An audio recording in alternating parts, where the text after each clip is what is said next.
Hey, I am recording a quick intro here as a disclaimer. As I'm sitting down to edit, I see that these last two batteries I worked on, the audio is all awful. It's got some kind of static interference noise. I'm not really sure what it is. This is the second time it's happened now, so I think I'm gonna have to stop using that device and figure out a different filming setup. But I apologize for the audio, and I will do my best to reduce it in this edit. But I'm not very good. I'm just learning how to edit, period, for the first time, as well as making videos. So I don't have high hopes, but I'll do my best. Sorry. Okay, guys. I went and acquired a couple batteries from the recycled drop-off bin at a local Home Depot. And I'm going to take them apart and see if they can be recovered or if I can reuse any parts to rebuild them with new cells if needed. This first one is a P104 model. I did put it on a charger just for a few seconds to see if the charger would let it start taking a charge, and it did. And it lights up green after only being on the charger for literally less than 1 minute, like maybe 30 seconds or something. So I don't, and I've never had one of these batteries new or working. I've taken one of this model apart before, but it looks like that should be probably showing me red. I'm assuming, since it didn't light up when I picked it up, I'm assuming it was totally dead, and I would think that should be showing me red. So since it's not showing red, I'm assuming there's going to be something not quite right on the inside of this somehow. But we're going to take it apart and see. Maybe I'll be surprised. I'm also kind of excited. If you watched my prior videos, you may have seen that I was using a very compact screwdriver because that's what I already had with the security bits. But I'm rather excited because I went and bought a set of full-size, well, quarter-inch drive security bits and a full-size ratchet driver, which should make it much easier to get some of these screws out, because some of these are a little bit stubborn. So these ones on the bottom, I believe, are, yes, these are T15s on the bottom of this model.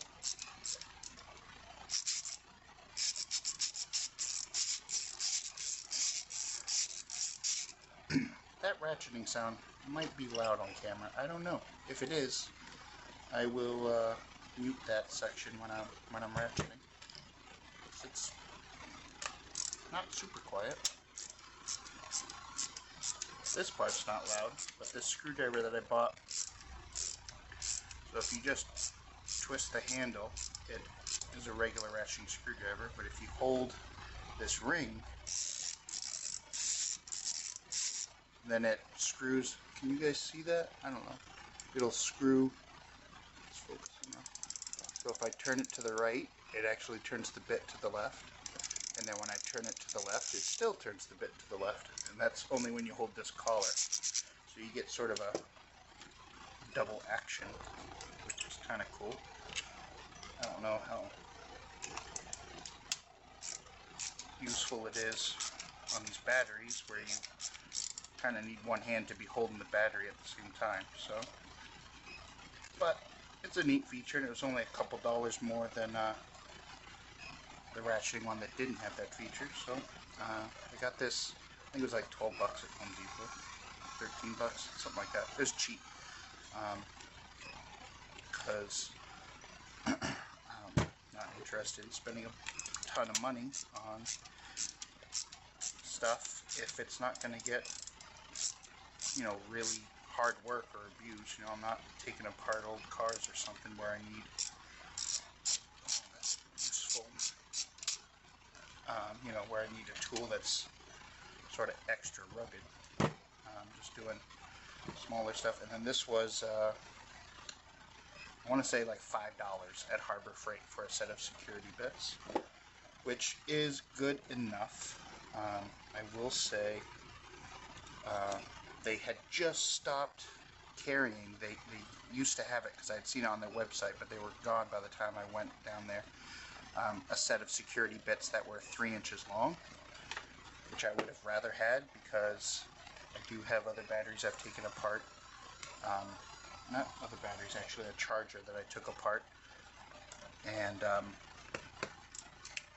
the screws were recessed enough that it was difficult to get a screwdriver down in there that had these 1-inch bits. So this top screw's a T10, while the bottom ones were all T15. And with those out, I should be able to just pull this apart.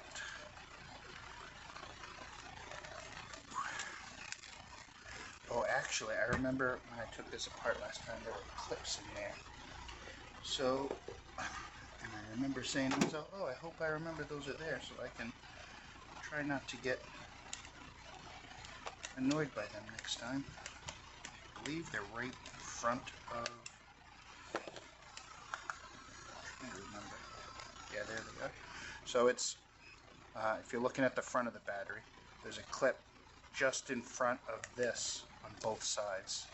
So I think, I don't know if that's going to do the trick. I think sticking a little flathead screwdriver in there is probably the way to go. Let me grab, do I not have, oh, this will probably, I'm going to pull up and try to, oh, there it is. See that little clip? Now I'm going to try to gently wedge in on the other side while I pull up. It's a little bit difficult to get leverage. Kind of have to hold both halves of the battery. Oh, okay. That was a little scary. Don't want to stab into one of the batteries on accident. That's okay.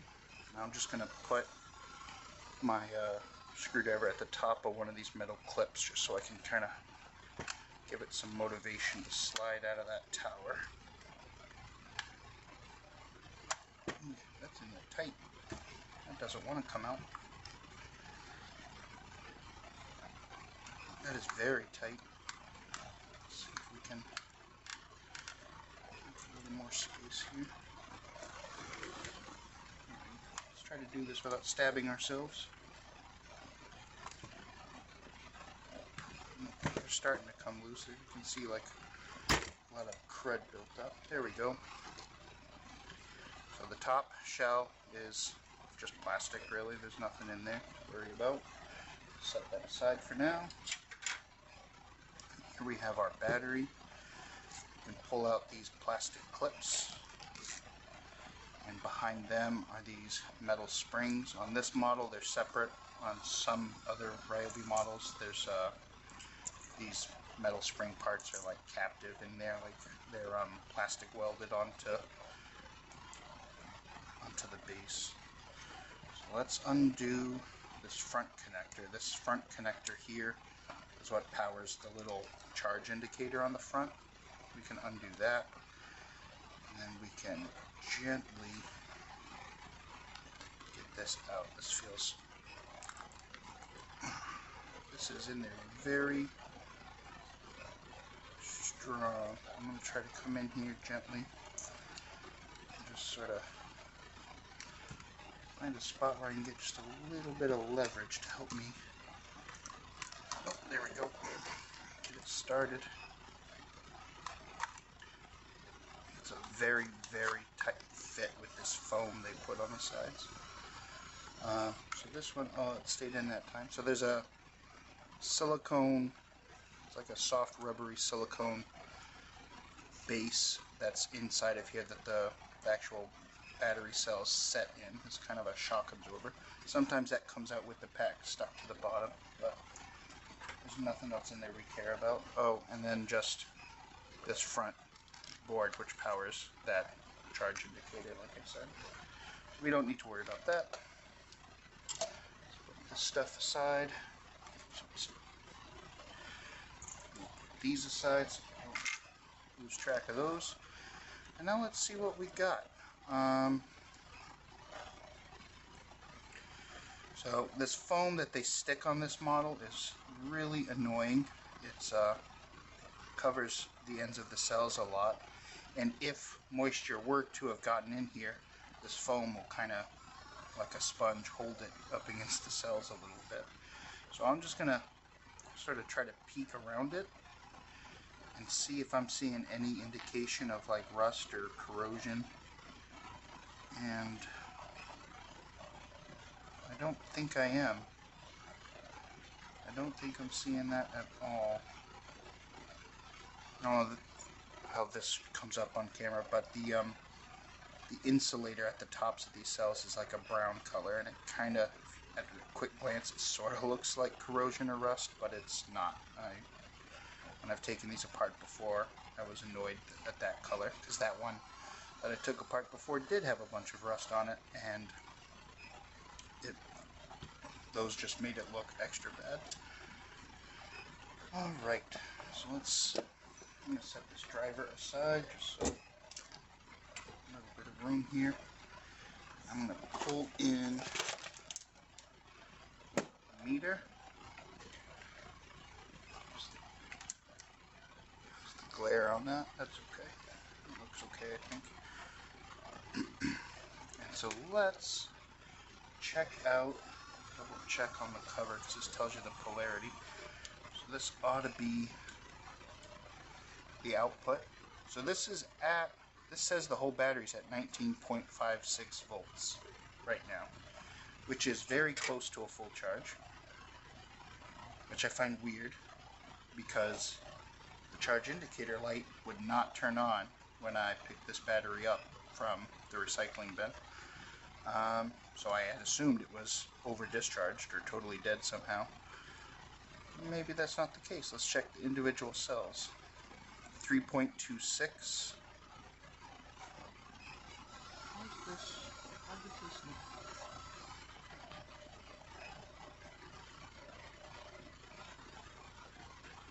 That goes to there. Which goes over. Why does this seem unusual to me? 1, 2, 3, 4, 5, yes. So that and that should be in series, right? Where does that strap go? Well, that strap's going to the middle of those two. What is that strap doing? I'm getting confused here because, so this should be the overall positive on this side, and that's at 4.1 volts, which comes over to this side, right? And then this first set, right? So the way this works, they've got two rows, you can see, and so the ones that are on top of each other are in parallel, and then so you can kind of imagine these two in parallel act as just one big one, essentially, and this zigzags down the line across the pairs. I'm trying to see where this connection right here is located. It should be getting signal from these two cells, but it's sort of positioned in between these two cells, and this foam that covers it up makes it hard to see for sure what's going on there. So I'm a little, it's bizarre to me. So 4.08, go on to the next one. 4.07, close enough. 4.07, not bad. 4.07, love it. And 3.25. So these have, the first four coming from the positive side are all perfectly imbalanced and pretty close to fully charged. So normal charge voltage for a fully charged 18650 like this is 4.2 volts, and then after taking it off the charger, that voltage will usually kind of drop slightly to 4.15, 4.1, So these being at 4.08, these are basically 100% charged. It's just this last set which is a bit over discharged. And it's not by a lot. I mean, it is a lot. It's much more than you want it to be. But they're not so low that they've fallen below the lower limit, which for an 18650 LiPo is about 3 volts, or maybe down to 2.5 volts if you wanted to try to push it a little more. So, you know, if it's not down below 3 volts, then those cells are not likely to have gotten any kind of significant damage on them. They've just fallen out of balance.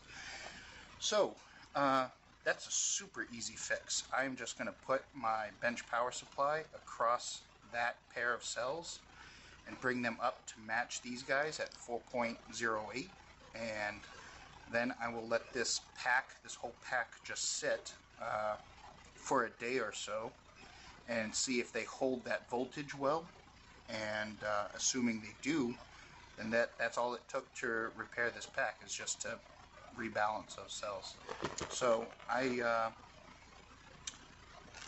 don't really need to bore you by watching that process. I will attach the bench power supply that's regulated, constant current, constant voltage. I will set it to I'll probably set it to 4.1 volts, because again, a little bit of settling after you take it off the charger is normal and should be expected. And I'll charge this, just to be conservative, I'll charge it at about 1 amp.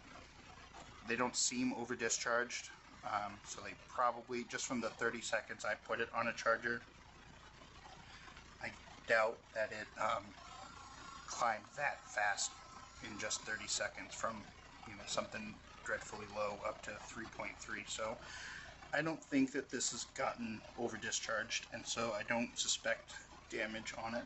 I'm just going to charge it up at 1 amp and then make sure it holds the balance. We'll check it again tomorrow, and if it does, then this battery's fine.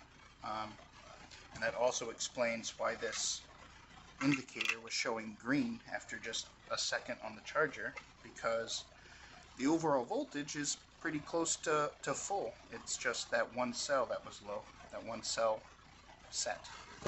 So I will do that, and I will fill you guys in with a brief update after I've gone through that process. That could take, process of charging it up, that might take, you know, an hour or two, depending on exactly how long it takes to bring those up. I think, what's the amp hours on this thing supposed to be? P104, 18 volts. It doesn't say an amp hours or a watt hours on here. I bet it's probably like a 2.5 or 3 amp hour battery this age. Can I read anything on the cells?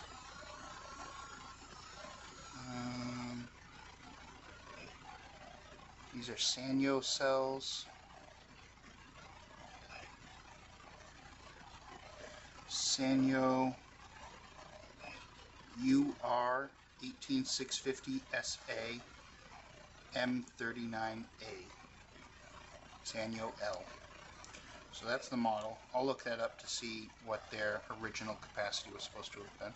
But I'll balance this and I will fill you guys in afterwards. Thanks. Okay, so I brought this rear set of cells up to a charged voltage, and and then after I brought this up, I then did put it on one of these slow Ryobi official chargers, just to make sure it was still communicating correctly and that this thing didn't report any kind of issues, and let it just kind of top off the whole pack according to, you know, Ryobi's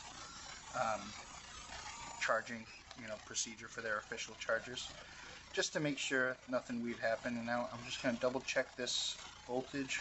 4.17 volts. Is that glare on there? It's a little bit, isn't it? There we go, 4.17 volts.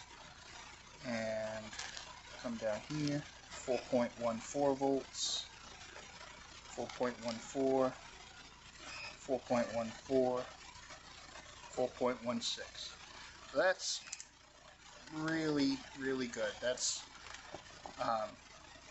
settling into that about 4.15 is really spot on for where we would expect for a healthy cell after coming off the charger. So I think this is a pack in good shape. These back cells took the charge fine, never warmed up. It took a reasonable amount of time. You know, they didn't seem to be burning excess energy as they charged. So I'm going to leave this overnight just to make sure that there's no self-discharge in that back set.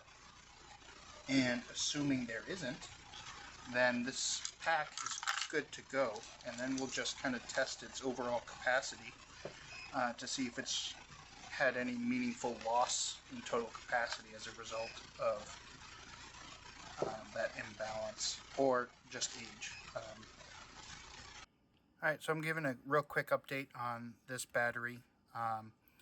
The cells did balance just fine and held their charge correctly. There's no weird discharge or anything going on, but it is still a bad pack. Just because the capacity is very, very low. When I put it under a 6 amp load, it measured at 0.43 amp hours. Probably can't read that ink on there. I wrote notes on here. And then after doing that 6 amp discharge, I just did a 1 amp discharge. And a slower discharge will usually result in a higher capacity number, just because you don't have so many losses to resistances. And that came as only a 0.5 amp hour. So although the pack is technically fine, everything's working the way it's supposed to, the capacity of the cells is just so reduced that it's not going to be that useful in any tool for more than a few minutes.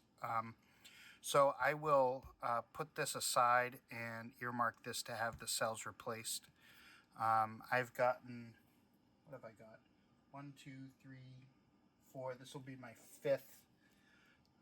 1, 2, 3, 4. Yeah, this will be my 5th battery cell or battery pack that I've taken the cells out of to replace. 2 of them are these double height ones, and 3 of them are the single height ones. So the single height is 5 cells. Double height, obviously, then is 10 cells. So I'm going to be ordering new cells. It's a lot cheaper ordering a lot more at a time because the shipping there's a minimum shipping that is just kind of makes small quantities not make sense money-wise. So I'm going to try to order like 50 or 100 cells in the next couple weeks, and then we'll do videos of me rebuilding all these packs with brand new cells in them. I think that'll be fun. It'll be exciting. And then that'll all be like new. But so this pack definitely works fine, holds its charge fine, stays in balance fine. Just the actual usable capacity of the cells is just too diminished from age. So we will replace those. Catch you guys later. Bye.